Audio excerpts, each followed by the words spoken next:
তার মধ্যে আমরা প্রথমত স্বাধীনতার ঘোষণা নিয়ে একটা আলোচনা করতে চাই, এই কারণে যে অতি সম্প্রতি আমরা দেখেছি যে সশস্ত্র বাহিনী দিবস উপলক্ষে সেখানে গিয়েছিলেন আমাদের প্রধান উপদেষ্টা।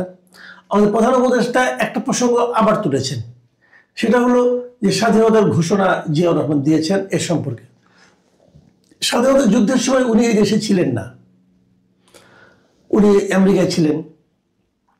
তারপরে ওখানে থাকার পর উনি মানে কেন কিভাবে এই প্রসঙ্গ নিয়ে আলোচনা করলেন, করতে পারে আলোচনা যে কেউ করতে পারেন, কিন্তু ওনার মতো অবস্থানের থেকে যখন কেউ যখন আলোচনাটা করে সেই আলোচনাটা নিয়ে যদি আবার নতুন করে বিতর্ক তৈরি হয় সেটা হয় খুব আনফর্চুনেট। তো স্বাধীনতা যুদ্ধের সময় আপনি তো যথেষ্ট প্রাপ্তবয়স্ক ছিলেন মোটামুটি, আমি যতটুকু বুঝি, আপনি অনেক কিছু শুনেছেন, জেনেছেন, দেখেছেন। আপনার অভিজ্ঞতার আলোকে আমি বিষয়টা একটু জানতে চাই, আসলে স্বাধীনতার ঘোষণা বিতর্কটা কেমন, এটা নিয়ে বলার পর আমরা ওই বঙ্গবন্ধুর ভাষণে যাব। থ্যাংক ইউ, আপনি খুব সুন্দর একটা ইন্ট্রোডাক্টরি বক্তব্য রাখলেন। দেখেন, মানে আমাদের চিফ অ্যাডভাইজার রিসেট বাটন চেপে দিয়েছিলেন, এরপরেও কেন তিনি আবার মুক্তিযুদ্ধ নিয়ে কথা বললেন এটা আবার মাথায় ঢুকতেছে না। এটা কি এমন যে মির্জা ফখরুলকে একটা প্রতিদান দিলেন? কারণ মির্জা ফখরুল বলছিলেন যে চিফ অ্যাডভাইজারের মধ্যে উনি জিয়াউর রহমানের প্রতিচ্ছবি দেখেন। আমার মনে হয় এটা একটা ভাইস ভার্সা হয়ে গেছে, উনি একটা বলছেন ইনিও একটা বলে দিলেন আর কি। যাই হোক, আমি তখন অ্যাডাল্ট, আমি তখন নটরডেম কলেজের ফার্স্ট ইয়ারের ছাত্র। প্রথমে জিয়ার ঘোষণাটা একটু বলি, সেটা হচ্ছে জিয়াউর রহমান 27শে মার্চ একটা ঘোষণা দিয়েছিলেন।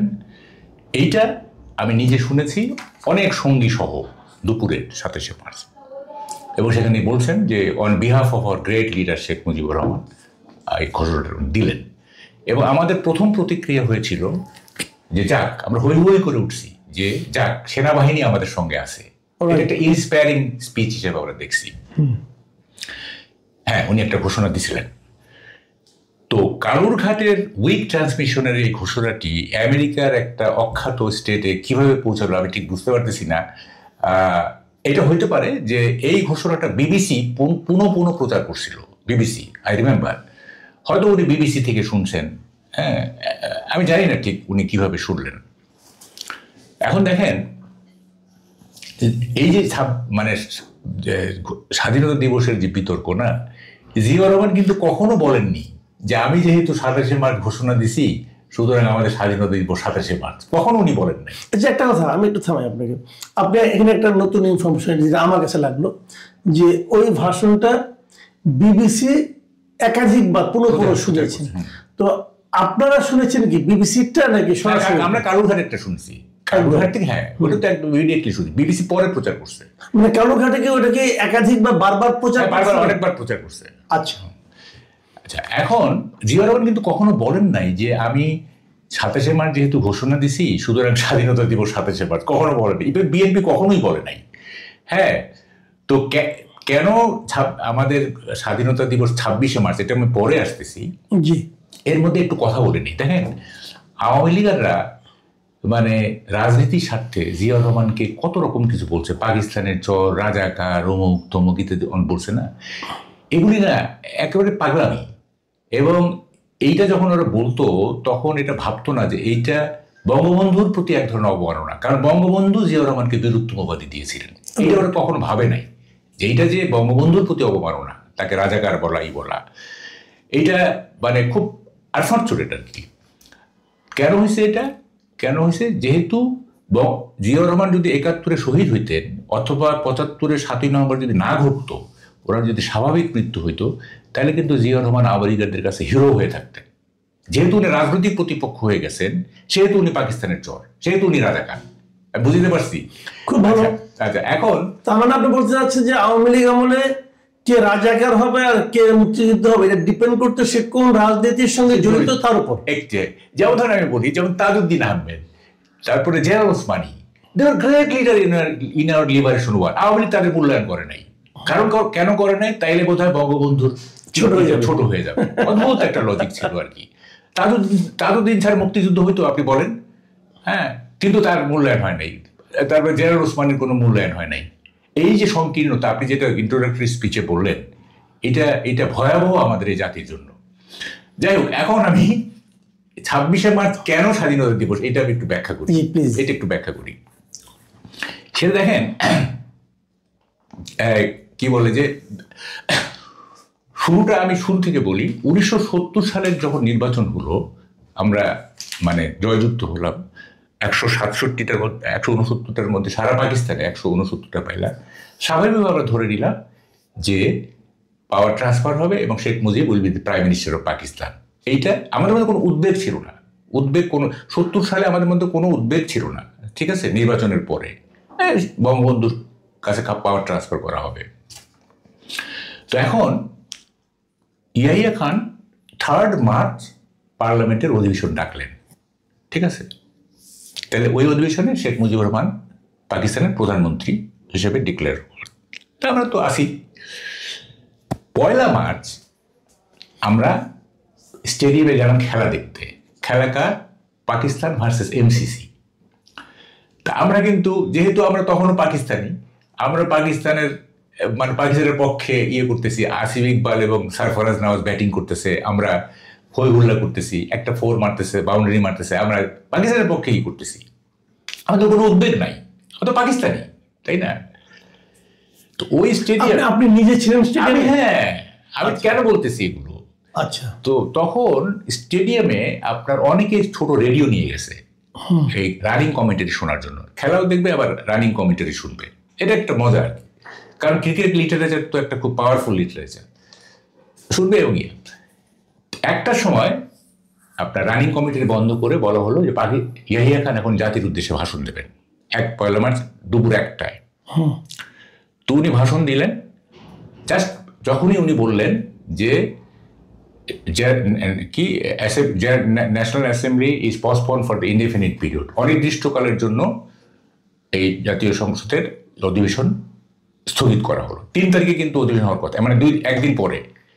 এটা 1 মার্চের কথা, 3 মার্চে অধিবেশন বসার কথা। উনি ওইটাকে অনির্দিষ্টকালে স্থগিত করে দিলেন। যেই অনির্দিষ্টকালে স্থগিত করে দিলেন, কয়েক সেকেন্ডের মধ্যে আমরা পাকিস্তানি থেকে বাঙালি হয়ে গেলাম। এটা কিন্তু কেউ বলে না। আমরা 1 মার্চের 1টার আগ পর্যন্ত পাকিস্তানি, আমরা প্রধানমন্ত্রী শেখ মুজিবের আন্ডারে পাকিস্তান শাসক চলবে, এইভাবে আপনার ভাবতেছি। যেই যখন বললো যে স্থগিত করে দিল, আমরা মুহূর্তেই আমরা বাঙালি হয়ে গেলাম। তখন আর কোথায় গেল পাকিস্তানের টিম, কোথায় গেল আসিফ ইকবাল, কোথায় গেল সরফরাজ নওয়াজ? আমরা সব তখন যে ব্রিস্টল সিগারেটের একটা দিয়ে সামিয়ানা টামিয়ানা ওগুলো পোড়ায় টোড়ায় জ্বালায় টালায় দিয়ে পুরো স্টেডিয়াম হয়ে গেল। চলো চলো পূর্বানী হোটেল চলো। খেলা শেষ, খেলা তো খেলা পণ্ড হয়ে গেল। কেমন খেলা থাকে? আমরা মানে একটা ইন্টারন্যাশনাল টুর্নামেন্ট ম্যাচ পণ্ড হয়ে গেল, আগুন জ্বলতেছে স্টেডিয়ামে, খেলা পণ্ড তো দূরের কথা। আমরা চলো চলো পূর্বানী হোটেলে চলো, দল বেঁধে পূর্বানী হোটেলে গেলাম। শেখ মুজিব তখন, বঙ্গবন্ধু তখন আওয়ামী লীগের পার্লামেন্টারি বোর্ডের মিটিংয়ে বসছেন। যে 3 তারিখে তো পূর্বানী হোটেলে 3 তারিখে তো আপনার স্টেডিয়ামের পাশে 3 তারিখে যেহেতু পার্লামেন্ট বসবে, তা পার্লামেন্টারি বোর্ডের মিটিংয়ে বসছেন উনি। তা আমরা গেলাম। ইতিমধ্যে বঙ্গবন্ধু নিজেও শুনছেন যে স্থগিত হয়ে গেছে। পরে বঙ্গবন্ধু বের হলেন, উনি বললেন যে 3 তারিখে পল্টনে আসো। আমরা 3 তারিখে পল্টনে গেলাম। ওখানে উনি বললেন যে 7 মার্চ রেস কোর্সে আসো।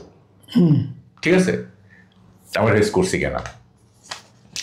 এখন আমি তো মানে স্টেজের থেকে একটু দূরে ছিলাম। যাই হোক, সেখানে উনি কিন্তু স্বাধীনতার মূল ঘোষণা দিয়ে রাখলেন। এরকম উনি শেষে বললেন, অনেক কথা বলার পরে বললেন যে এবারের সংগ্রাম মুক্তির সংগ্রাম, এবারের সংগ্রাম স্বাধীনতার সংগ্রাম। দেখেন, খেয়াল করেন, আমি যদি হুকুম দিবার না পারি, ঘরে ঘরে দুর্গ গড়ে তোলো, তোমাদের যা কিছু আছে তাই নিয়ে প্রস্তুত থাকো। খেয়াল করেন কিন্তু কথা, এবারের সংগ্রাম স্বাধীনতার সংগ্রাম। আমি যদি হুকুম দিবার না পারি, ঘরে ঘরে দুর্গ গড়ে তোলো, তোমাদের যা কিছু আছে তাই নিয়ে প্রস্তুত থাকো। ঠিক আছে, এটা স্বাধীনতার ঘোষণা কিন্তু হয়ে গেল। কারণ উনি ওটাকে ধারণা করেছিলেন হয়তো ওনাকে হয়তো মানে জনগণের সামনে আসতে দেওয়ার মতো পরিস্থিতি নাও হতে পারে। তাই ঘটছে। হ্যাঁ, তাই হচ্ছে। তারপর দেখেন, এটা হয়ে গেল। তো মাঝখানের কথাটা একটু পরে আসতেছি। তো ক্র্যাকডাউনটা কখন হলো? 25শে মার্চ 12টার ঠিক আগে। ঠিক আছে। তো যখনই ক্র্যাকডাউন হইলো, তখনই এই বঙ্গবন্ধুর যে আমি যদি হুকুম দিবার না পারি, ক্র্যাকডাউন হয়ে যাওয়ার সাথে সাথে ওইটা কার্যকর হয়ে গেল, ওই স্বাধীনতাটা, বুঝতে পারছেন, কার্যকর হয়ে গেল। ওই তো বলে রাখছেন আগে যে আমি যদি হুকুম দিবার না পারি। ওই যে 12টার সময় ক্র্যাকডাউন হইলো, তাহলে কি দাঁড়ালো, একটু পরে কি হলো, 26শে মার্চ হয়ে গেল। এখন বঙ্গবন্ধু 26শে মার্চ ঘোষণা দিচ্ছেন কিনা, আর একটা ঘোষণা দিচ্ছেন কিনা, এই বিতর্কে আমি যাবোই না, এই বিতর্কে আমি যাবোই না। ওনার তো এটা বলাই আছে যে আমি যদি হুকুম দিবার না পারি, তো এটা কার্যকর হয়ে গেল, 26শে মার্চ স্বাধীনতার ঘোষণা হয়ে গেল, হয়ে গেল। এখন একটা প্রশ্ন আছে, সেটা হচ্ছে যে অনেকে বলে তাইলে 7 মার্চের এই যে 25 তারিখ পর্যন্ত ডায়ালগ হইলো বঙ্গবন্ধুর সাথে এখানে, এইটা কেন হইলো? আপনি যদি স্বাধীনতার ঘোষণা দিয়েই থাকেন, এটা একটা মৌলিক প্রশ্ন না? তখন এইটা যুক্তিটা হচ্ছে বঙ্গবন্ধু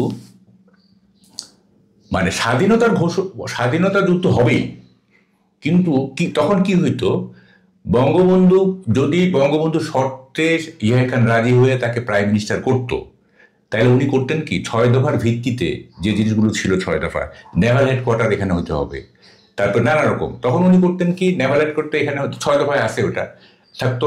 আর্মি রিসাফল করতেন, পাঞ্জাবিদের পশ্চিম পাকিস্তানে চলে যেতেন, এখানে বাঙালি রিক্রুটমেন্ট একটা প্রস্তুতি নিয়ে তখন তিনি বলতেন যে আমরা we are no longer with you, আমরা আপনাদের সাথে থাকতে চাই না। অবশ্য ওই পর্যন্ত যাইতো কিনা সেটা অবশ্য ঠিক। এগুলি যখন নেভাল হেডকোয়ার্টার এখানে করতো বা আর্মি রিসাফলিং করতো, তখন তো ইয়াহিয়া খান তাকে অ্যারেস্ট করে ফেলতেন। তখন যুদ্ধটা ওই সময় শুরু হইতো, মানে যেইটা 26শে মার্চ শুরু হয়েছে তখন আর একটু প্রলং করতো, ঠিক আছে? তো এই যুক্তি খুবই মানে অপযুক্তি। উনি কেন ডায়ালগ করছেন? ওনার মাথায় তো আছে স্বাধীনতা, এখন এটা কিভাবে কার্যকর করতে হবে সেটা উনি জানতেন। আচ্ছা দেখেন, আর একটা খুব বাজে একটা আছে, সেটা হলো যে উনি কেন সারেন্ডার, উনি ইন্ডিয়াতে কেন গেলেন না? হ্যাঁ দেখেন, মানে উনি যদি ইন্ডিয়াতে যেতেন না, তখন বলতো কি আরে এটা তো ইন্ডিয়ার ষড়যন্ত্র, ইন্ডিয়ার দোষর তো ইন্ডিয়াতে যাবেই, পরে আপনি আইদার ওয়ে মুশকিলে আছেন আর কি। যদি ভারতে চলে যেত উনি তাজউদ্দিনের মতো, তাহলে বলতো কি এটা তো ইন্ডিয়ার ষড়যন্ত্র, এইটা তো উনি ইন্ডিয়াতে যাবেনি, তাই না? তো উনি যে ধরা দিচ্ছেন, এইটা হচ্ছে ওনার খুবই দূরদর্শিতা। যদি ধরা না দিতেন তাইলে ম্যাসাকারটা আরো বেশি হইতো। তারপরে ধর যে কি বলে যে এই ইন্টারন্যাশনালি এটা একটা হইতো যেটা রেসিস্ট মুভমেন্ট, এটা একটা বিচ্ছিন্নতাবাদী আন্দোলন। উনি দেশের বাইরে থেকে একটা বিচ্ছিন্নতাবাদী আন্দোলনকে নেতৃত্ব দিচ্ছেন, এরকম একটা ন্যারেটিভ দাঁড় হয়ে যেত কিন্তু, বুঝছেন? তো ওদের দূরদর্শিতা, উনি ঘোষণা তো দেওয়াই আছে, তারপরে উনি অ্যারেস্ট হতে অসুবিধা কি আছে? হ্যাঁ, ভারতে গেলে বরং অসুবিধা আছে। দেখেন কতগুলি জিনিস এমন না, এই যে বলে যে আওয়ামী লীগ বঙ্গবন্ধু ভারতের কি অনুগত ছিল, আরে 3 মাসের মধ্যে সেনাবাহিনীকে ফেরত পাঠানো কোন ইতিহাসে আছে? সোভিয়েত ইউনিয়ন যে আফগানিস্তানে অকুপেশন করে কতদিন পরে গেছে? হ্যাঁ, স্বাধীনতার মাত্র উনি তো লন্ডন থেকে দিল্লিতে আইসা যখন 10 জনের আসতেছেন, প্রথম কথা ছিল ইন্দিরা গান্ধীকে আপনি কবে সৈন্য ফেরত নিচ্ছেন? হ্যাঁ, এবং 16 ডিসেম্বর হলো এবং 17 মার্চ মানে তার জন্মদিনের আগেই তো ইন্ডিয়ান আর্মি চলে গেল। একটা মানে আপনি যদি বলেন যে এটা অকুপেশন আর্মি, তাই তাকে তো বঙ্গবন্ধু ফেরত পাঠাই দিল মানে ইন্ডিয়াতে, তাই না? তাকে কেমনে সে ইন্ডিয়ার দোসর হইলো? ইন্ডিয়ার দোসর হইল তো সে এখানে ইন্ডিয়ান আর্মি রাখতো আরো বছরের পর বছর, তাই না?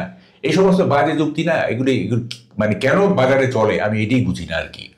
তো যাই হোক, এখন এই যে মানে 26শে মার্চ, আমি এই বিতর্ক তুলবই না যে বঙ্গবন্ধু 26শে মার্চ কি বলে যে স্বাধীনতার ঘোষণা দিয়েছিল, তার মানে বঙ্গবন্ধু ঘোষণা ফিজিক্যালি ওনার মুখ দিয়ে উচ্চারিত হোক বা না, আলটিমেটলি এটা বঙ্গবন্ধুর ঘোষিত স্বাধীনতা। হ্যাঁ, বলছে যে আমি যদি হুকুম দিবার না পারি, এবং এরপর যা যা ঘটনা ঘটেছে ইনক্লুডিং জিয়াউর রহমানের 27শে মার্চে যে ঘোষণা, সবই বঙ্গবন্ধুর ওই বক্তব্যই প্রতিফলন এবং প্রতিধ্বনি। উনি তো বলছেন on behalf of our great leader, on behalf of our great leader মানে কি? হ্যাঁ, আমি জিয়াউর রহমানের ভাষণটা অফকোর্স এটার একটা বিরাট ইম্প্যাক্ট ছিল আমাদের মুক্তিযুদ্ধে। হ্যাঁ, এইটা আমরা ইন্সপায়ার্ড হয়েছি, সেনাবাহিনী আমাদের সঙ্গে আছে ইত্যাদি। হ্যাঁ, তো এটা একটা বিরাট কিন্তু এইটার মানে এই না যে দেখেন মানে এটা মানে ধরেন জিয়াউর রহমান ঘোষণাটা দেয় নাই, তাহলে কি মুক্তিযুদ্ধ হইতো না? এটা তো একটা ধারাবাহিক ব্যাপার, তাই না? এই যে জিয়াউর রহমানকে কে চিনতো বলেন? কেউ তো চিনতো? উনি তো পলিটিক্স, সেনাবাহিনী তো পলিটিক্সে আসার কোনো সুযোগই নাই, তাই না? উনি না থাকলে কি এমন হইতো? বা ধরেন যে যদি সেক্টর কমান্ডাররা কেউ না থাকতেন, হ্যাঁ, ধরেন ফর এক্সাম্পল খালিদ মোশাররফ নাই, কর্নেল তাহের নাই, মেজর জলিল নাই, তাহলে কি মুক্তিযুদ্ধ হইতো না? অন্যরা টেক ওভার করতো। আচ্ছা, আমি আরেকটা প্রসঙ্গ একটু আনি, যে প্রসঙ্গটা আমি শুরুতে বলেছিলাম। এটা অনেকে বলে যে মানে যে বঙ্গবন্ধু 7ই মার্চের ভাষণের শেষে পাকিস্তান জিন্দাবাদ অথবা পাকিস্তান জিও পাকিস্তান এই ধরনের কিছু একটা বলে ভাষণটা শেষ করেছিলেন, এবং এটা বলার মাধ্যমে তারা প্রমাণ করার চেষ্টা করে যে বঙ্গবন্ধু আসলে কখনোই দেশের স্বাধীনতা চাননি, এই জন্য এটা বলেছিলেন। তো এটা আপনি তো যেহেতু আপনি বলছেন যে আপনি ওই দিন ওখানে ছিলেন, তো আপনি আসলে কি শুনেছিলেন? শুনেন, এইটা তখন জনগণ বঙ্গবন্ধুর চেয়ে আগায় গেছে, বঙ্গবন্ধু পিছিয়ে পড়ে গেছে। তখন বঙ্গবন্ধু এমনভাবে বাঙালিকে জাগ্রত করছে, উদ্বেলিত করছেন, যে বঙ্গবন্ধু যদি তখন মানে পিছায় হাঁটতো তাহলে বঙ্গবন্ধু নিজেই আক্রান্ত হইতেন জনগণ দ্বারা, এমন জায়গায় উনি নিয়ে গেছিলেন আমাদেরকে। সুতরাং এইটা বলার কোনো স্কোপ নাই। আমি তো স্টেজের 25-30 হাত দূরে ছিলাম, এইটা উনি বলেন নাই। এইটা যে উনি বলেন নাই সেটা সবচেয়ে বড় প্রমাণ হচ্ছে আপনার স্বাধীনতার পর যখন জাসদ গঠিত হলো, তখন জাসদের নেতৃত্ব, বিশেষ করে আসম আব্দুররা বঙ্গবন্ধুকে অপমানিত করার, বঙ্গবন্ধুকে লাঞ্ছিত করার, মানে মৌখিকভাবে এমন কোনো কার্ড নাই যে কার্ড তারা খেলেন নাই। প্রত্যেকটা কার্ড উনি খেলছেন। তাইলে বঙ্গবন্ধু যদি ওই দিন রেস কোর্সের ওই স্টেজ থেকে বলতেন পাকিস্তান জিন্দাবাদ, ওই স্টেজে তো রব ভাইরা ছিলেন, আসম রব ছিলেন, সিরাজুল রহমান, সবাই তো ছিল। তাইলে তো 72-73 এইটাই ওরা বলতো যে শেখ মুজিব আমাদের স্বাধীনতা চায় না। আপনারা শুনছেন না পাকিস্তান জিন্দাবাদ বলছে? আমরা স্বাধীনতা চাইছি, তখন রব ক্রেডিট দিত যে আমরা স্বাধীনতা চাইছি, শেখ মুজিব চায় নাই। শেখ মুজিব বলছে পাকিস্তান জিন্দাবাদ।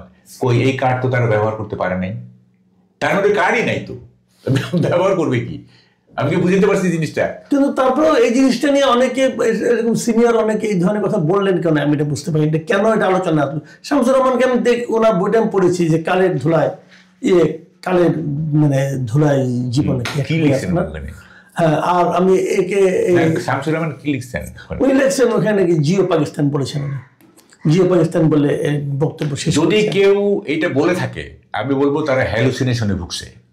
হ্যালুসিনেশন আছে কিন্তু, হ্যাঁ, যদি এটা কেউ বলে থাকে। তা আমি শুনলাম না কেন? আমি তো ছিলাম, তাই না?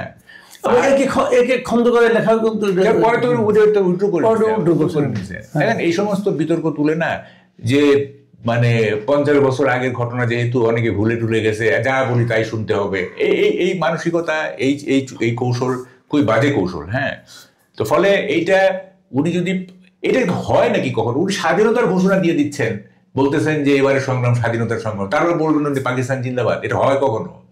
এটা সাধারণ লজিকের ব্যাপার। হ্যাঁ, আর ওখানে যদি উনি পাকিস্তান জিন্দাবাদ বলতেন তাহলে তো অনেকেই প্রতিবাদ করতো, এটা আপনি কি বলতেছেন, তাই না? অনেকেই তো প্রতিবাদ, বা তখনও যদি নাও করতো, পরে যখন জাসদ গঠিত হইলো, জাসদের এরা এটা ব্যবহার করতো না, এটা ব্যবহার করতো যে শেখ মুজিব তো স্বাধীনতা চায় না। আপনারা শুনছেন যে উনি পাকিস্তান জিন্দাবাদ বলছে, আমরা স্বাধীনতা চাইছি, আমরা শেখ মুজিবকে জোর করে স্বাধীনতা সংগ্রামে নিয়ে আসছি, বলতো না? তো অফকোর্স বলতো এটা, তাই না? ওরা তো এমন কিছু নাই যেটা জাসদ নেতৃত্ব শেখ মুজিবের বিরুদ্ধে ব্যবহার করে নাই, তাই না? এটা ব্যবহার করতো, তাই না? তো ফলে এইসব বলে লাভ নাই। আর এগুলি কোনো বিতর্ক আপনি বলেন? আমরা তো দেখতেছি কিভাবে স্বাধীনতা সংগ্রামটা হয়েছে, দীর্ঘদিনের বঙ্গবন্ধু নিরলস প্রচেষ্টার মধ্য দিয়ে বাংলাদেশের কোথায় না শুনি, মানে আনাচে কানাচে ঘুরে মানুষকে মোটিভেট করে কত রকমের কষ্ট করতে হয়েছে। হ্যাঁ, আগরতলা সরঞ্জাম আমরা যেতে হয়েছে, কত কিছু। হ্যাঁ, এখন কি সব বিতর্ক, মানে এসব কোনো মানে হয়? তো ফলে 26শে মার্চ আমাদের স্বাধীনতা দিবস, এবং এই স্বীকৃতি সহ যে জিয়াউর রহমানের 27শে মার্চের যে ঘোষণাটা, সেটা একটা গুরুত্বপূর্ণ ঘোষণা। এটা একটা গুরুত্বপূর্ণ ঘোষণা 26শে মার্চ। এটা নিয়ে আর কোনো বিতর্ক আর করার দরকার নেই আমাদের। ঠিক আছে, অনেক ধন্যবাদ জনাব মাহবুব কামাল। প্রিয় দর্শক, আপনারা শুনলেন জনাব মাহবুব কামালের ব্যক্তিগত অভিজ্ঞতাজাত যে বক্তব্য, এবং দুটো ঘটনার সঙ্গে উনি নিজেও জড়িত ছিলেন, উপস্থিত ছিলেন, সশরীরে শুনেছেন নিজে। এত বছর পরে সেই জিনিসটা নিয়ে বিতর্ক করার আসলে কোনো প্রয়োজন আছে কিনা এটাও আমি বুঝি না। ভাবখানা এরকম, আপনি একটা ঘটনা উদাহরণ দিয়ে বলি, ধরা যাক আমাদের কথাই বলি, আমার কথাই বলি, ধরা যাক আমরা অনেকগুলি ভাই, 6 ভাই 2 বোন আছি আমরা। এক ভাই মারা গেছেন, এখনো 5 ভাই জীবিত আমরা। এখন আমরা যদি আলোচনায় বসি, আমার বাবা মার যখন বিয়ে হয়েছিল তখন মেয়ে পক্ষের কে কি বলেছিল আর ছেলে পক্ষের কে কি বলেছিল, সেই বিয়ে প্রায় ভেঙে যাওয়ার উপক্রম হয়েছিল কিনা, অথবা কে সেটাকে আবার থামালো, এগুলি নিয়ে আমরা আলাপ করতে পারি, কিন্তু মারামারি করতে পারি। আপনারা জানেন যে জামাতের একজন প্রভাবশালী থিঙ্ক ট্যাঙ্ক সদস্যের সাথে আমার যোগাযোগ আছে, আমার সূত্রের মাধ্যমে যোগাযোগ আছে। তো এই 7-8 দিন আগে শুনলাম যে জামাতে ইসলাম ক্ষমতায় যাচ্ছে, এটা মোটামুটি নিশ্চিত। তারা খুবই ফুরফুরে মেজাজে আছে, এবং শুধু তারা যে ক্ষমতায় যাবে তা না, জাতীয় পার্টি হবে প্রধান বিরোধী দল, এবং বিএনপির অবস্থা 3 নম্বরে চলে যাবে। কেন বিএনপির অবস্থা 3 নম্বরে যাবে? এর কারণ হলো যে গত বছরের 5ই আগস্টের পর থেকে বিএনপি যেভাবে লুট, ধর্ষণ, চাঁদাবাজি, মানে নির্যাতন, অন্যায়, মানে যত রকমের অপকর্ম আছে সবকিছু করছে, এবং বাংলাদেশের মানুষজন অলরেডি তাদের দিক দিয়ে মুখ সরিয়ে নিয়েছে। মোটামুটি বিএনপির উপরে ভীষণ বিরক্ত, এবং তাদের স্বভাবতই ফার্স্ট প্রেফারেন্স এখন জামাতে ইসলাম। এর পেছনে আরো অনেক কারণ আছে, যে জামাতে ইসলাম এই বিভিন্ন দেশে বিএনপি যখন আওয়ামী লীগের নেতা কর্মীদের উপর নির্যাতন করেছে, এই নির্যাতন শিবিরও করেছে, জামাতও করেছে, এমন যে না তারা করেনি। এই যে কদিন আগে রাজশাহী বিশ্ববিদ্যালয়ের সাধারণ সম্পাদক ছিলেন বিপ্লব, সেই বিপ্লবের নামে অনেকগুলো মার্ডার কেস দেওয়া হয়েছে। পরে দেখলাম যে বিপ্লবের বাড়ি, যেখানে তার মা বাবা থাকেন, বয়স্ক মা বাবা, সেই বাড়ি গান পাউডার দিয়ে পুড়িয়ে দিতে চেয়েছিল, এবং বাড়ির ভেতরে ঢুকে ফ্রিজ, টেলিভিশন সব ভাঙচুর করছে। তো এই মানে একেবারে যে বিএনপি খারাপ, জামাত শিবির তুলসী পাতা, তা তো না। এই বিপ্লবের ঘটনা, তারপরে রাজশাহীতে আমাদের একজন পঙ্গু ছাত্র নেতা ছিল মাসুদ, তাকে হত্যা করেছে। সো সমানই করছে। তারপরেও যখন বিএনপির তৃণমূল পর্যায়ে নির্যাতনের অভিযোগগুলো বিএনপির বিরুদ্ধে বেশি, তো তখন আমরা দেখেছি যে জামাত তখন সেই নির্যাতিতের পাশে দাঁড়িয়েছে, বলেছে যে আমরা তোমাকে প্রোটেকশন দেব। সেই সুযোগে আওয়ামী লীগের সেই নেতা কর্মীদের আবার জামাতের একটা মেম্বারশিপ ফর্ম ফিল আপ করে তাদের জামাতের সদস্য করেছে। সদস্য করেও তারা কিন্তু শান্তিতে নাই। তারা বলেছে যে তোমাকে কিন্তু ভাই শপথ নিতে হবে, কোরআন শরীফ ছুঁয়ে তুমি জামাতকে ভোট দেবে। তো এরকম করে জামায়াতে ইসলামের ধারণা এইভাবে তারা আওয়ামী লীগের সমর্থকদের ভোটের একটা বিরাট অংশ তাদের বাক্সে নিতে পারবে। এবং যেহেতু বিএনপির উপরে মানুষ বিলা, আওয়ামী লীগ এর সমর্থক প্রায় 50% এখন দাঁড়িয়ে গেছে। কারণ শেখ হাসিনা 1981 সালে ফেরার পরে আমার মনে হয় না যে কখনো এত কাঙ্ক্ষিত এবং এত জনপ্রিয় ছিলেন। এখন বাংলাদেশে যদি একটা free and fair level playing গ্রাউন্ডে ইলেকশন হয়, সেই ইলেকশনে আওয়ামী লীগের সংখ্যাগরিষ্ঠ আসনে জয়লাভ কেউ ঠেকাইতে পারবে না। কিন্তু আওয়ামী লীগকে তারা নির্বাচন করতে দেবে না, এবং আওয়ামী লীগের ভোট জামাত পাবে এই স্বপ্নে তারা বিভোর।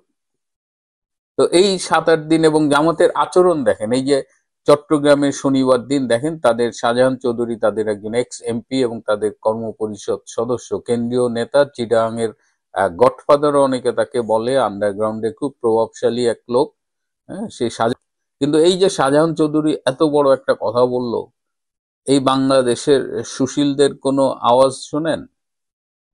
এখন আবার জামাত বলছে এটা আমার দলীয় বক্তব্য না। তো এটা কার দলীয় বক্তব্য? শাহজাহান চৌধুরীর বক্তব্য যদি আপনার দলীয় বক্তব্য না হয়, তাহলে এটা কার বক্তব্য? এবং শাহজাহান চৌধুরী এই বক্তৃতার মধ্য দিয়ে আমরা বুঝতে পারতেছি যে জামাত যদি আল্লাহ না করুক ক্ষমতায় আসে, তাহলে বাংলাদেশ শুধু পাকিস্তান হবে তা না।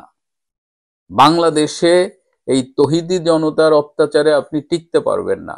বাংলাদেশে গান থাকবে না, বাংলাদেশে মেয়েরা কাজ করতে পারবে না। সেটা জামাতের আমির অলরেডি বলে দিয়েছেন যে মেয়েদের তিনি ঘরে রাখবেন এবং তার জন্য স্পেশাল ভাতা দেবেন। বাংলাদেশের এত টাকা নাই যে বাংলাদেশের এই বৃহৎ অংশটাকে আপনি ঘরে রেখে তাদের বসে বসে রাষ্ট্রীয় তহবিল থেকে টাকা দিবেন আর কি।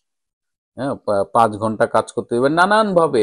মানে নারী স্বাধীনতা যে ব্যাপকভাবে ক্ষুণ্ণ হবে তা তো। এবং দেখেন, প্রশাসন তার কথায় চলতে হবে, পুলিশ তার কথায় উঠবে বসবে, তার প্রার্থী কোথায় যাবে ওসি কে প্রোটোকল দিতে হবে।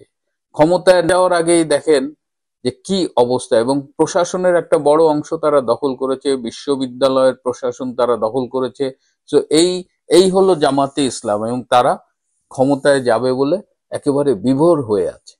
আরো অনেক গো ধরেছে জামাত যে আগে তারা গো ধরেছিল যে গণভোট আগে হতে হবে, তারপরে সংসদ নির্বাচন। এখন ডক্টর ইউনূস আবার বিএনপির কথা মতো ভোটে একই সাথে গণভোট এবং ভোট আয়োজন করেছে। তো এই একই দিনে গণভোট এবং ভোট হলে নাকি নির্বাচনের জেনোসাইড হয়ে যাবে। ওই চিটাগাংয়েই আর একটা প্রোগ্রামে এটা বলেছেন জামাতে ইসলামের আমির ডক্টর শফিকুর রহমান। মানে ৭১ একটা জেনোসাইড করছে, আবার ২০২৬ সালে তারা আরেকটা জেনোসাইডের স্বপ্ন দেখতেছে আর কি। তো এই হলো জামাতে ইসলাম, তারা ক্ষমতায় চলেই গেছে আর কি, এরকম একটা ভাব উঠতে বসতে। কিন্তু প্রশ্ন রয়ে গেছে, যেমন আজকে সকালে যখন সেই থিঙ্ক ট্যাঙ্কের সে প্রভাবশালী সদস্যের সাথে আবার যোগাযোগ হলো, আবার আমার সূত্রের মাধ্যমে খবর পেলাম যে সপ্তাহখানেক আগে ক্ষমতায় চলে গিয়েছে বলে তাদের যে আস্ফালন ছিল, আজকে নাকি সে খুব হতাশ। তার মনে হচ্ছে রাজনীতিতে কি হলো, হঠাৎ কি এমন ঘটলো যে একেবারে মানে গণেশ উল্টে গেল কিনা এবং তারা ক্ষমতায় যাবে কিনা এটা নিয়ে তারা এখন চিন্তিত। এখন আবার তারা মনে করছে যে বিএনপি কে ক্ষমতায় নেওয়ার জন্য কি ইউনূস চেষ্টা করছে কিনা, ওয়াকার চেষ্টা করছে কিনা। বিশেষ করে জাতীয় সশস্ত্র বাহিনী দিবসে যেভাবে সেনাপ্রধান ওয়াকার বেগম খালেদা জিয়াকে একাধিকবার স্যালুট করেছে, তাতে জামাতের পিলে চমকে গেছে। কারণ তাদের ধারণা ছিল এবং আমরাও জানি যে ওয়াকার এবং ইউনূস দুজনেই চেয়েছে জামাত ক্ষমতায় আসুক। কিন্তু একটা দল যাদের মাত্র ৬ থেকে ৭% ভোটার সমর্থন করে, সেই দলটি কি করে ক্ষমতায় আসতে পারে? সেই দলকে যদি ক্ষমতায় আনতে হয় তাহলে ব্যাপকভাবে নির্বাচনী কারচুপি করতে হবে, ইলেকশন ইঞ্জিনিয়ারিং করতে হবে। সেইটা কি বর্তমান বাস্তবতায় ডক্টর ইউনূস এবং ওয়াকারের পক্ষে সম্ভব কিনা? এদিকে পাকিস্তান থেকে আপনারা দেখছেন একের পর এক সেনাবাহিনী এবং বিভিন্ন বাহিনীর প্রতিনিধি দল আসছে এবং তারাও এসে ওয়াকারকে বলে যাচ্ছে যে করেই হোক জামাতে ইসলামকে ক্ষমতায় আনতে হবে। সো জামাতে ইসলাম বেসিক্যালি একটা ষড়যন্ত্রের মধ্য দিয়ে ক্ষমতায় যাওয়ার খোয়াব দেখছিল, কিন্তু এই ষড়যন্ত্রটা যে একদম আনচ্যালেঞ্জ যাবে, বিএনপি এটাকে ছেড়ে দেবে, বা রাজনীতিতে মানে এখন যেভাবে প্ল্যান করা হচ্ছে যে ইউনূসের অধীনে একটা নির্বাচন আওয়ামী লীগকে বাদ দিয়ে সেটা হবে কিনা, আওয়ামী লীগকে নিয়ে নির্বাচন করতে হবে কিনা, এরকম অনেক অনিশ্চয়তার মধ্যে জামাত এখন বুঝতে পারতেছে। সবচেয়ে ইন্টারেস্টিং যেটা আজকে আমি বলতে চাই যে এই জামাতে ইসলাম একদিকে পাকিস্তানকে দিয়ে প্রেসার করাচ্ছে ইউনূস এবং ওয়াকারের উপরে, আরেকদিকে জামাতে ইসলাম ভারতের মন পাওয়ার জন্য উঠে পড়ে লেগেছে। নিউ ইয়র্কে আপনারা মনে আছে যে তাদের নায়েবে আমির ডক্টর তাহের তিনি বলেছিলেন 50 লাখ যুবক তাদের রেডি, হ্যাঁ, তার মানে ঘোড়ায় দিয়ে যুদ্ধ করবে, ভারত দখল করবে, কি সব যেন গাজওয়াতুল হিন্দ তৈরি করবে, অনেক কিছু উনি বলছিল। কিন্তু সেই সারা দিন আর উঠতে বসতে শুইতে ভারত বিরোধিতা করে এবং আওয়ামী লীগকে ভারতের দালাল গালি দেয় সেই জামাতে ইসলাম। এটাও আজকে আমি শুনেছি ভারতের একটি সূত্র থেকে যে জামাতে ইসলাম এখন ভারতের পিছনে গুড়গুড় করতেছে যে তারা যে নির্বাচনে মাধ্যমে ক্ষমতায় যেতে চায় এবং তারা ভারতের সমর্থন চায়। এই দ্বিমুখী রাজনীতি, জামাত বাংলাদেশের রাজনীতিতে একটা বিষাক্ত সাপের মতো এবং ব্যক্তিগত মানে দলীয় স্বার্থের জন্য তারা ইসলামকে যেমন বিসর্জন দেয়, তেমন এমন কিছু নাই যা তারা করতে পারে না।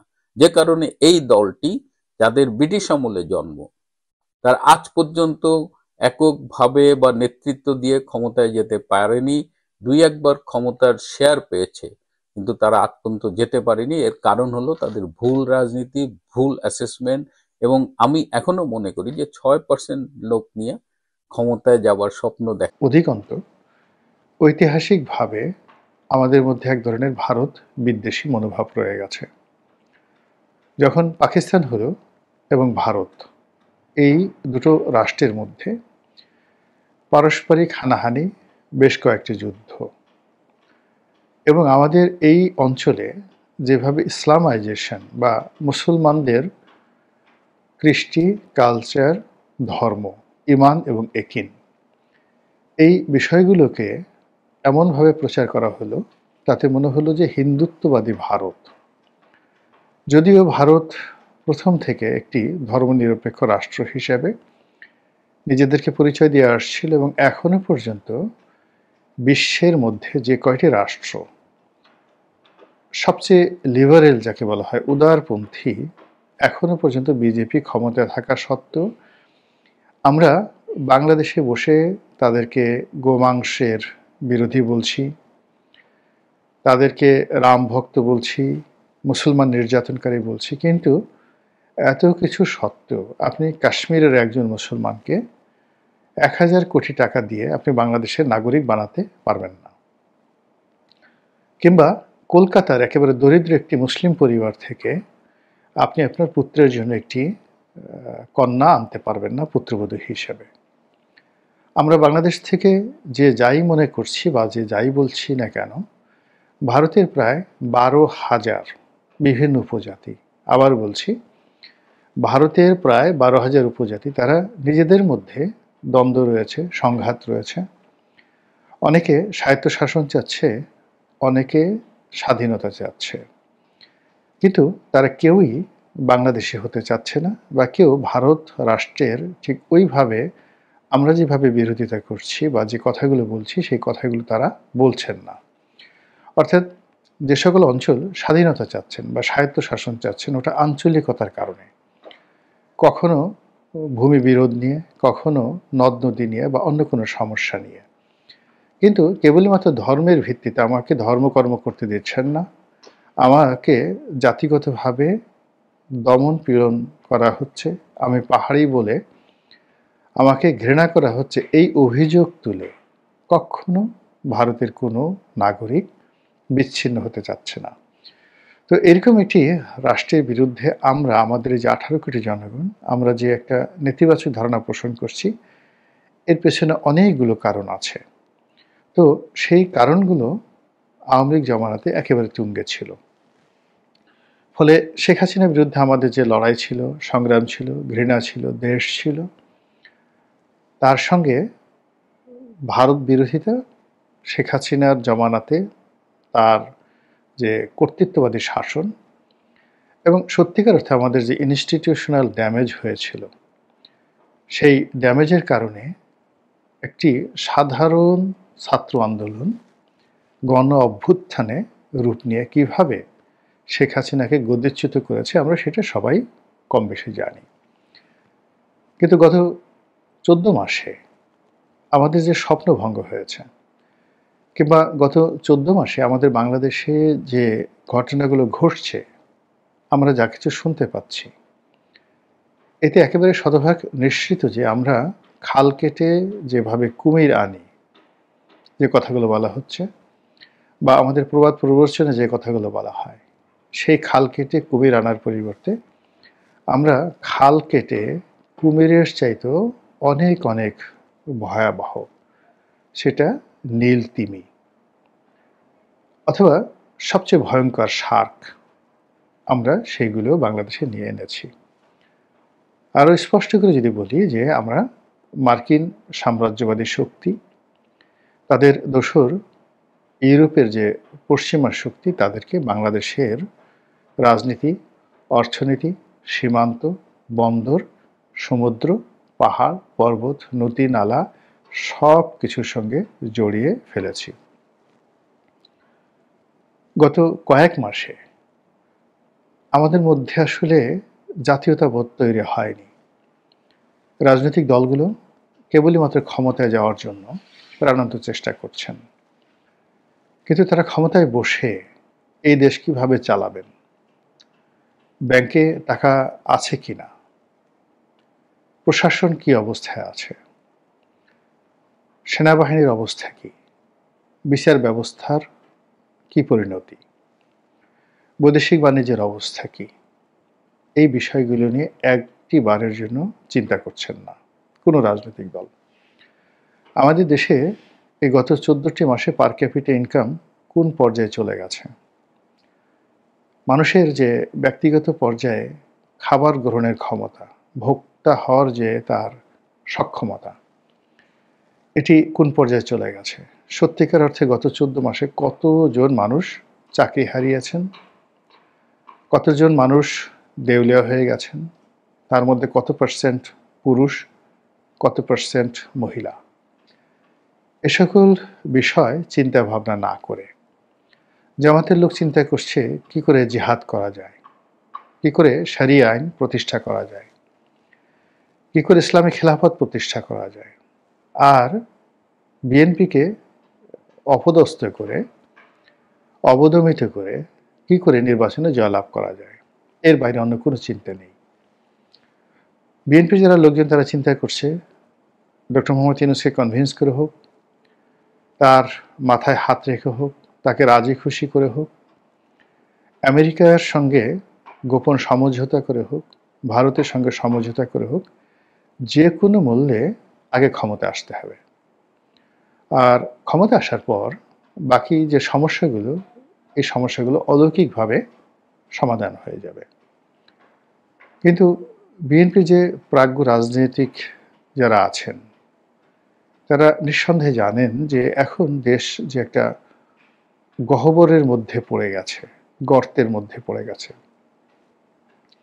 এবং চারিদিকে যে বিপদ এবং বিপত্তিগুলো অক্টোপাসের মতো পুরো দেশকে আঁকড়ে ধরেছে, সেখানে সবাই সচেতন না হয়ে এবং ঐক্যমত্য না হয়ে কোনো অবস্থাতেই এই দেশের ক্ষমতায় বসা মানেই আত্মহত্যার শামিল।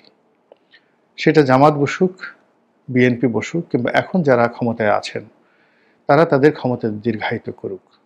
প্রতিটি দিবস, প্রতিটি রজনী তাদের জন্য এতটা ভয়ঙ্কর হয়ে যাচ্ছে, যদি সম্মিলিতভাবে এই সমস্যাগুলো খোলামেলা আলোচনা না করে সমাধান করা না হয়, তাহলে আগামী দিনে দুর্ভিক্ষ, সিভিল ওয়ার, যেটা জনযুদ্ধ বলা হয়, বৈদেশিক শত্রুর আক্রমণ থেকে শুরু করে সামাজিকভাবে মারামারি, কাটাকাটি, হানাহানি, অস্থিরতা, এইগুলো একেবারে অনিবার্য হয়ে পড়বে এবং অনেকটা পড়ে গেছে।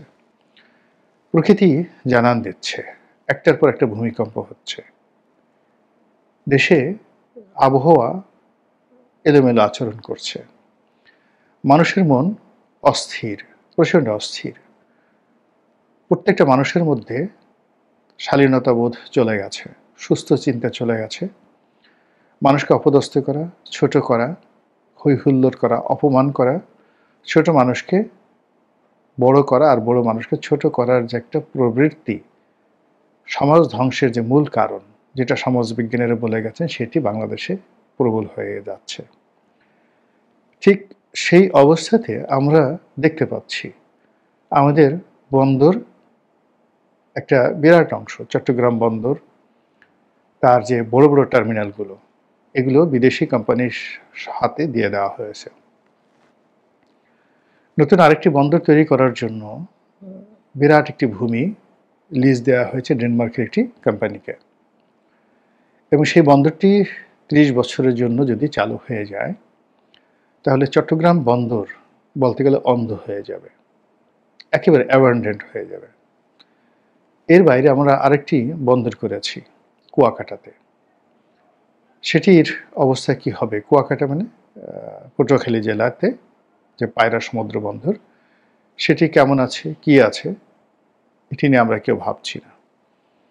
ঢাকাতে একটা বন্দর আছে, নদী বন্দর পানগাঁও, সেই পানগাঁও নদী বন্দরটি, এটিকেও লিজ দিয়ে দেওয়া হয়ে গেছে। বাকি আছে শুধু ঢাকা শহরে কমলাপুর রেল স্টেশনের পাশে যে একটা আইসিডি রয়েছে, এটি। এও যদি আগামী কয়েকদিনের মধ্যে লিজ দিয়ে দেওয়া হয় কোনো বিদেশি কোম্পানিকে, আশ্চর্য হব না।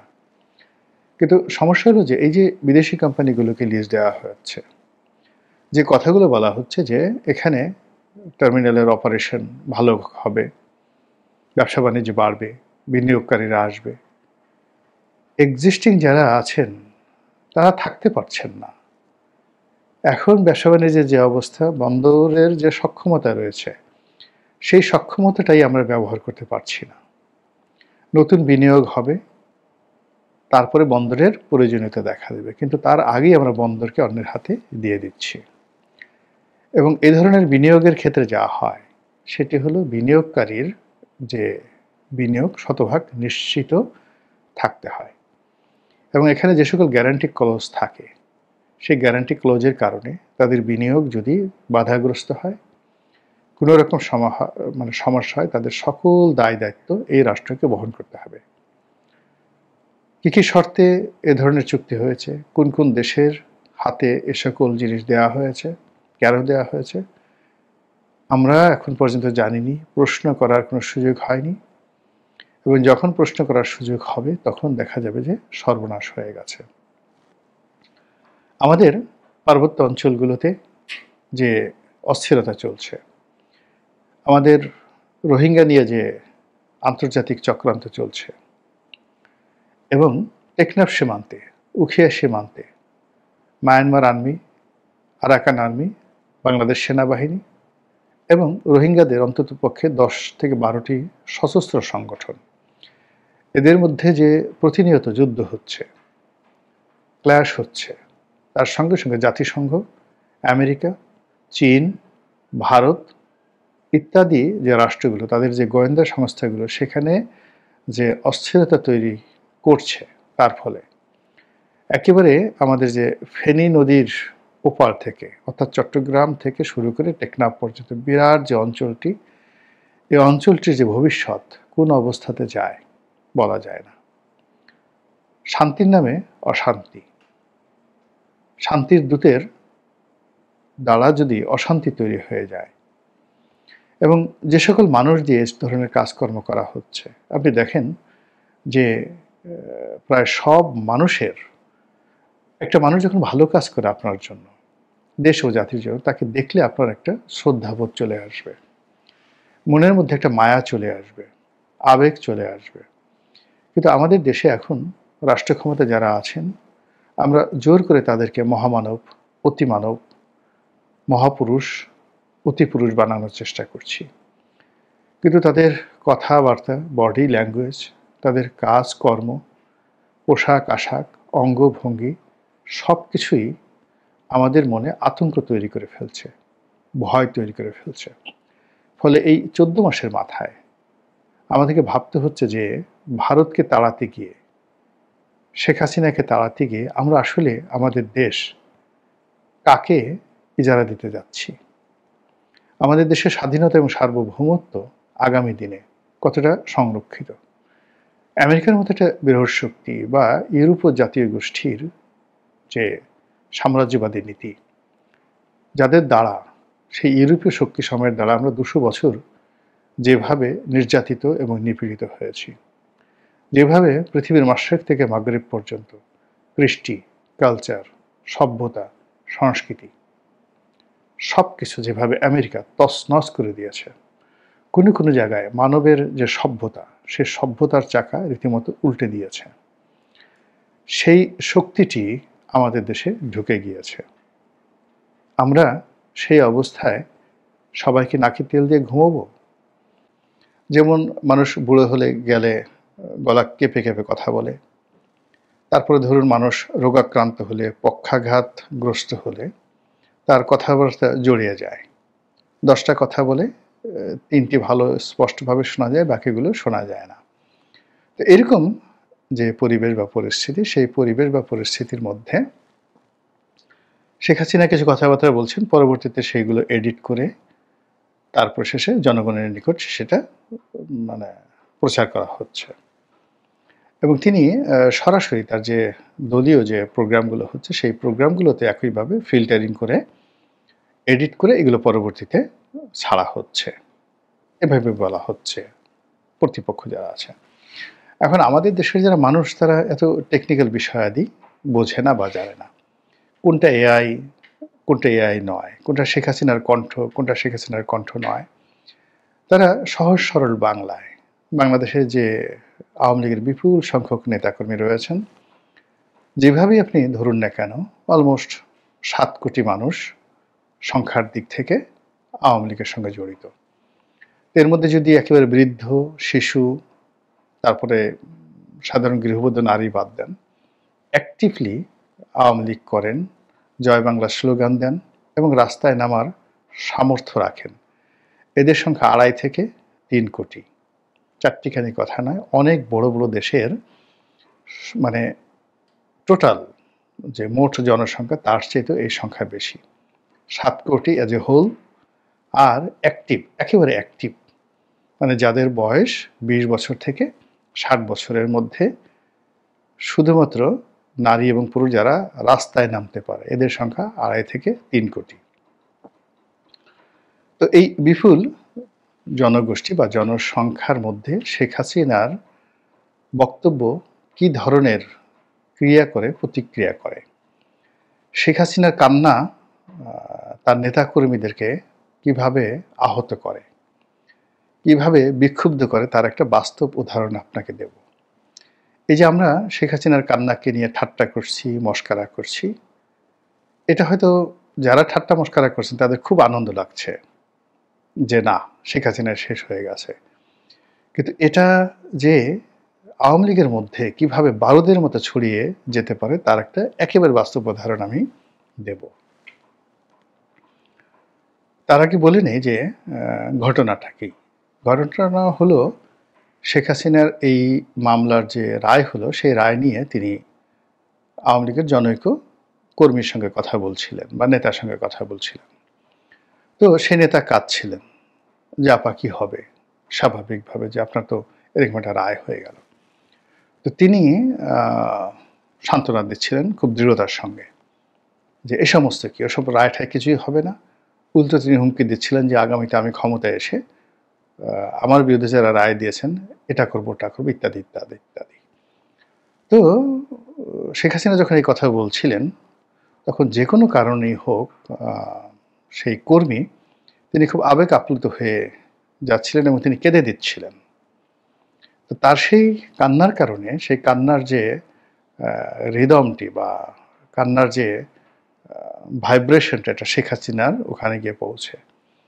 তো তিনি সেখানে কথা বলতে যান যে দেখো, তোমরা বিপদে আছো, আমরা বুঝতে পারছি, তোমাদের কষ্ট লাগছে, তাও বুঝতে পারছি, ক্ষমতা হারিয়েছো, আমার বিরুদ্ধে এরকম রায় হলো, এটা তোমাদের কষ্ট লাগছে, কিন্তু তার সঙ্গে সঙ্গে আমার বিষয়টা তো তোমাদের বুঝতে হবে।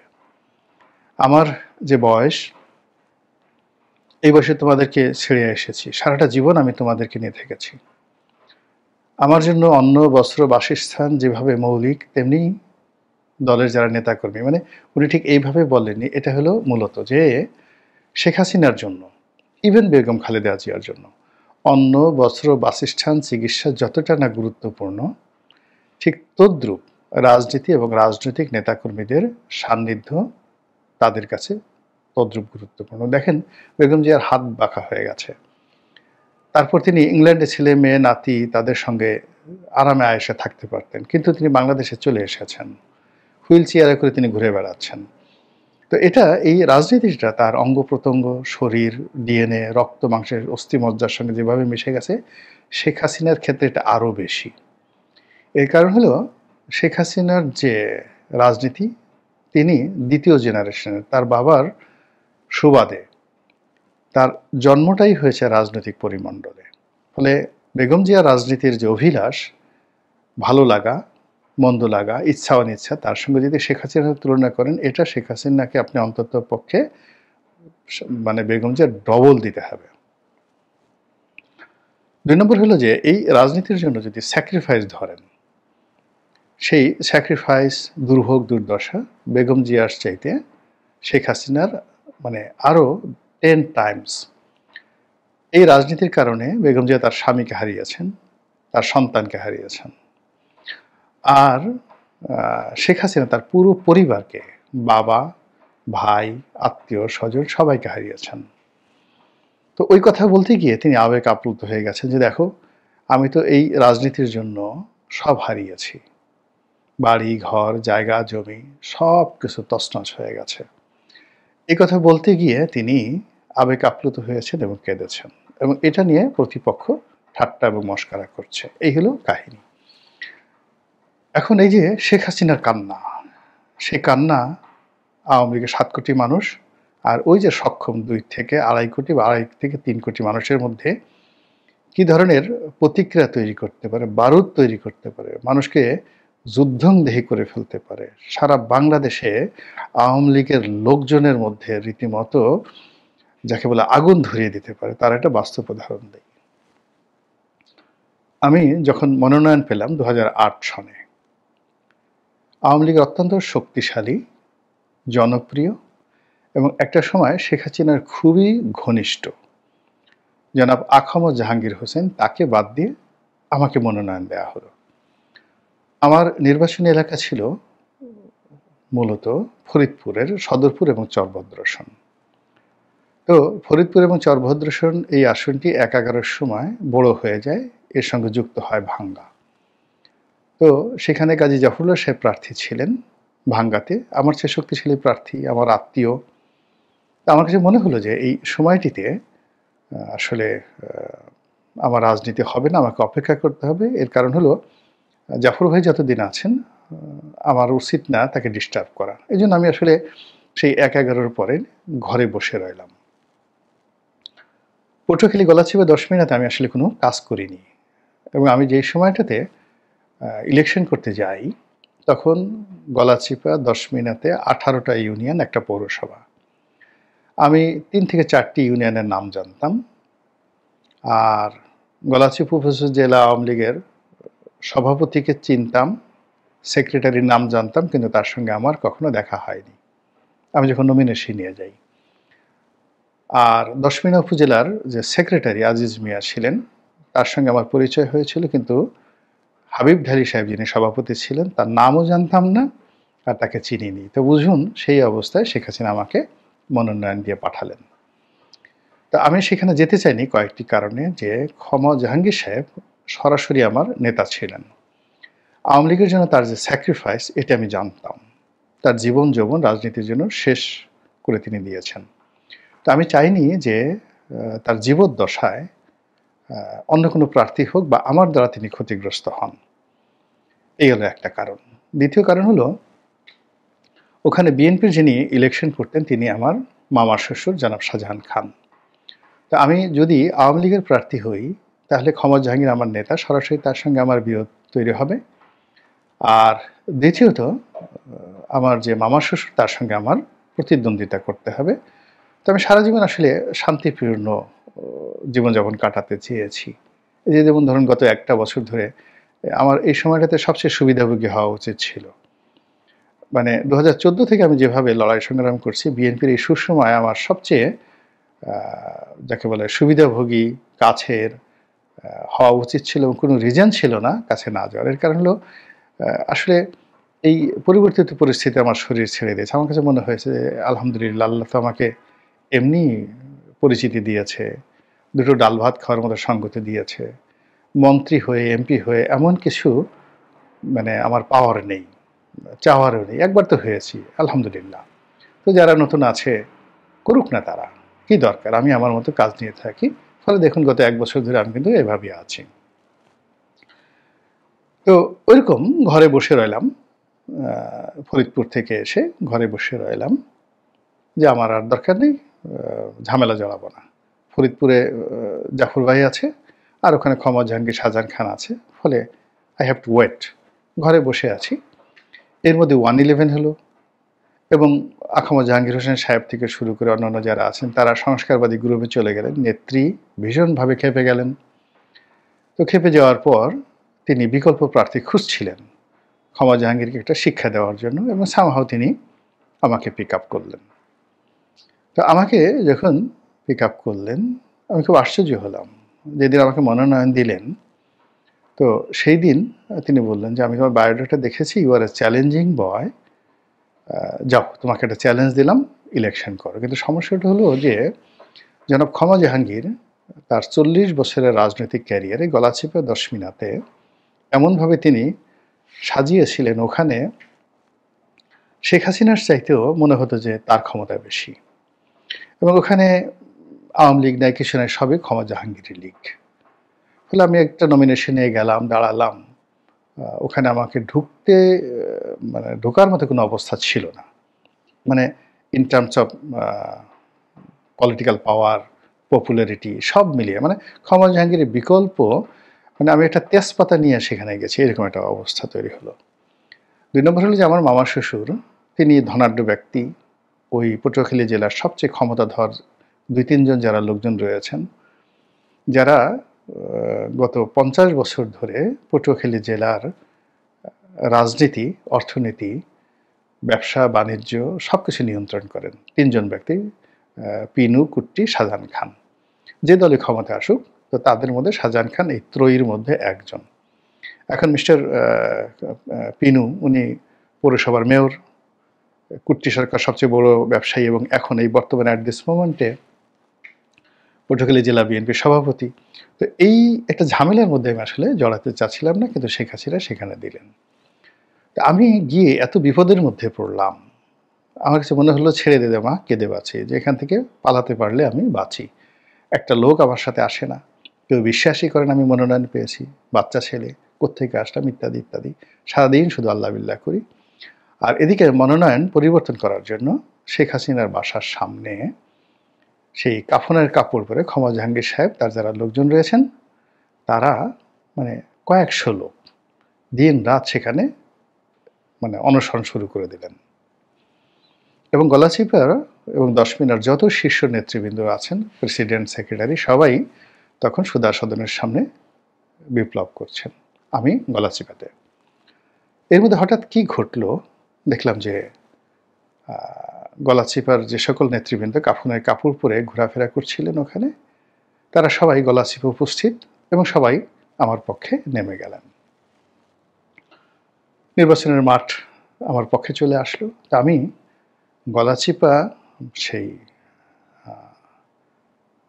যে আওয়ামী লীগের সেক্রেটারি, তিনি মারা গেছেন, গোলাম মোস্তফা টিটু, তাকে জিজ্ঞাসা করলাম যে টিটু ভাই, ঘটনাটা কি? তখন তিনি বললেন যে আমরা যখন বিপ্লব করছিলাম তখন তিনি আমাদেরকে ডেকে নিলেন, সবাইকে যে ভিতরে আসো। আমরা গেলাম, বসতে বললেন। তারপর তিনি বললেন যে তোমরা ক্ষমা জাহাঙ্গীরের জন্য, তার মনোনয়নের জন্য দাবি করতেছ, ঘটনা ঠিক? বলে হ্যাঁ ঠিক। এখন বলো, আমাকে বেশি ভালোবাসো না ক্ষমা জাহাঙ্গীরকে বেশি ভালোবাসো? তো তারা বললো যে আপনাকে বেশি ভালোবাসি। তো বললো তাহলে আমার কাহিনী শোনো। আমি ক্ষমা জাহাঙ্গীরকে কত ভালোবাসতাম, ওর লেখাপড়া খরচ আমি দিয়েছি, ওর সংসার চালানোর খরচ আমি দিয়েছি, ওকে বিয়ে করিয়েছি আমি, ওর মেয়ের একটা চোখ নষ্ট ছিল, আমি অপারেশন করিয়েছি, তারপর ছাত্রলীগের সেক্রেটারি বানিয়েছি, আওয়ামী লীগের সহদপ্তর সম্পাদক বানিয়েছি, এবং সবসময় আমার কাছের লোক হিসাবে তাকে গত তিনটি নির্বাচনে মনোনয়ন দিয়ে, দুটো নির্বাচন 2বার সে এমপি হয়েছে এবং আমি তাকে মন্ত্রী বানিয়েছি। রাস্তার ছেলে, সারা দুনিয়া উল্টে যেতে পারে, সারা দুনিয়ার মানুষ আমার বিরুদ্ধে যেতে পারে, তোমরা বলো তো ক্ষমা জাহাঙ্গীর আমার মৃত্যু চাইতে পারে? 1-11 সময় আমি যখন জেলে, তখন আমাকে মেরে সেখানে সংস্কারবাদী লোকদেরকে নেতা বানানোর জন্য যে চক্রান্ত করা হয়েছে, তার শীর্ষ লোক হিসাবে ক্ষমা জাহাঙ্গীর ছিল। এই কথা বলে শেখ হাসিনা সেই গলাচিপার অঝরের মানে নেতাকর্মীদের সামনে অঝরে কান্না শুরু করলেন। প্রত্যেকটা নেতাকর্মী মুহূর্তের মধ্যে চেঞ্জ হয়ে গেলেন, সবাই হাওমাও করে কান্না শুরু করলেন, সবাই নেত্রীর পা ধরে মাপ চাইলেন, আমাদের ভুল হয়ে গেছে, আর কখনো আমরা ক্ষমা জাহাঙ্গীরের নাম নেব না, আপনি যাকে মনোনয়ন দিয়েছেন আমরা তার পক্ষে আজকে থেকে কাজ করলাম। This is Sheikh Hasina. এই হলো তার নেতাকর্মীদের কাছে তার কান্নার, তার চোখের পানির মূল্য। তো কাজেই প্রবাসে থেকে মানুষের যে মানুষের জন্য কি না করে, পিতার জন্য পুত্র জীবন দিয়ে দেয়, পুত্রের জন্য পিতা জীবন দিয়ে দেয়, কিন্তু রাজনীতির যে বন্ধন, সেই বন্ধনে নেতার জন্য, নেত্রীর জন্য অকাতরে জীবন দিয়ে দেয়। 21 আগস্টের গ্রেনেড হামলা যখন হলো, আমি সেই গ্রেনেড হামলার একদম বাস্তব সাক্ষী। শত শত মানুষ মানব ঢাল তৈরি করে শেখ হাসিনাকে সেদিন রক্ষা করেছে, তাদের সারা শরীর সেই গ্রেনেডের যে স্প্রিন্টার তছনছ হয়ে গেছে। তার মধ্যে ঢাকার মেয়র ছিলেন মোহাম্মদ হানিফ, তিনি সেই মানব বন্ধন তৈরি করেছিলেন, মানব ঢাল তৈরি করেছিলেন, এবং তিনি সেই গ্রেনেড হামলার সেই বিষাক্ত আরজেস গ্রেনেডের যে স্প্রিন্টারে তিনি মারা গেছেন। শেখ হাসিনার বডিগার্ড, আমাদের গলাচিপার বাড়ির নাম ছিল মামুন, আলিপুরা বাড়ি। তিনিও মারা গেছেন এই তাকে রক্ষা করতে গিয়ে। তো নেতার প্রতি, নেত্রীর প্রতি কর্মীদের যে ভালোবাসা, শ্রদ্ধা, এটার জন্য অকাতরে যেভাবে নেতা নেত্রী প্রাণ দিতে পারে, অনেক সময় পিতার জন্য পুত্র দেয় না, পুত্রের জন্য পিতাও দেয় না, এই রাজনৈতিক বন্ধন। আমি গলাচিপাতে অনেকের সঙ্গে কাজ করেছি, আমার অনেক ক্রাইসিস গেছে, কিন্তু কিছু মানুষ গলাচিপে 10 মিনিটে যারা আমার যে অকাতরে জীবন দেওয়ার চেষ্টা করেছে, হয়তো তারা মরেনি, কিন্তু তারা চেষ্টা করেছেন। কাজেই আমি আমার নিজের ছেলে সন্তানের চাইতে ওই যে সকল নেতা কর্মী এখন আমার জন্য কাঁদে, প্রতিটি মুহূর্তে আমি তাদের জন্য কাঁদি, দোয়া করি। এটি রাজনীতির বন্ধন। তো সেই রাজনীতির বন্ধনের জায়গা থেকে শেখ হাসিনা ইজ ক্রাইং, তিনি কাঁদছেন। এই কান্না অভিনয় নয়। এই কান্না কাদের সিদ্দিকী যেভাবে সমালোচনা করে বলতেন যে শেখ হাসিনা খিলখিল করে হাসতে পারে, হাসতে হাসতে কাঁদতে পারে, কাঁদতে কাঁদতে আবার হাসতে পারে, অসাধারণ অভিনয় করার তার ক্ষমতা রয়েছে। এই কান্না, এই যে এখন যে কান্না কাঁদলেন, বা ওই যে ক্ষমা জাহাঙ্গীরের কথা স্মরণ করে তিনি যে কেঁদেছিলেন, এই কান্নার সঙ্গে অন্য কান্নার তুলনা করা যাবে না। কাজেই শেখ হাসিনা যারা বিরোধী পক্ষ খুব লাফাচ্ছেন, খুব আনন্দ উপভোগ করছেন, আত্মতৃপ্তি লাভ করছেন যে শেখ হাসিনার অশ্রু ঝরাতে পেরেছেন। এই অশ্রু নয়, এটি গোলা বারুদ। এটি যেন তেন গোলা বারুদ নয়, এটি পারমাণবিক গোলা বারুদ। কাজেই রাজনীতির কোনো বিষয় নিয়ে ছেলেখেলা করতে হয় না। মুহূর্তের মধ্যে